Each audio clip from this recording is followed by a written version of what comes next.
Guys, tanim to ni Juban. Yung mga yan, tanim yan ni Juban. Then, this pepino plants is tanim din to ni Juban. So far, wala na. Naaagad kasi yung bunga. Ito, project ko rin ito mga to.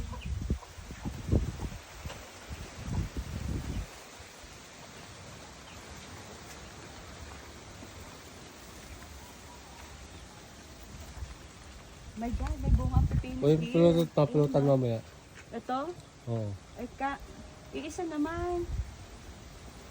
Oh, dadalawa. Maliit yung Ikuha isa. mo na yan, sige. Kasi hindi na lalaki, durot na yan. Oh, Oo.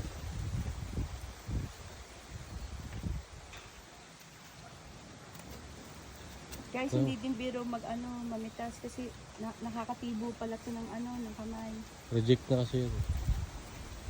Nakakatibo ko din kasi guys ng kamay.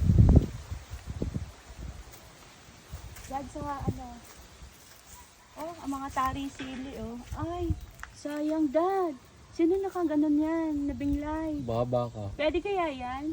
Wala na yan, yaman na yan. Oh, Oh. ito guys, oh, napakadami. Nabinglay siya. Ano, Dad? Oh. Guys, so dami ng upo. Oo. Yung pula nito, binili ko sa palengke. Parang 15 pesos isa. Wala, kutsilyo? Ito, namunga na guys. Fruit of hard works. Pero yung nagawa ng balag, si Tatay T-Boy. Ayan, no? Tapos yung mga kamatis ko, dadalawang puno na lang. Ito, oh. Nagulan eh, nagbagyuhan. Oh. Ayan, oh. Tapos ito lang, guys. Oh, ito, ang dami kaso. Ang daming tari. Chili. Siling Kalso. Taiwan. Chili Taiwan. Kaso, green pa guys. Kaya hindi ko pa... Meron ka.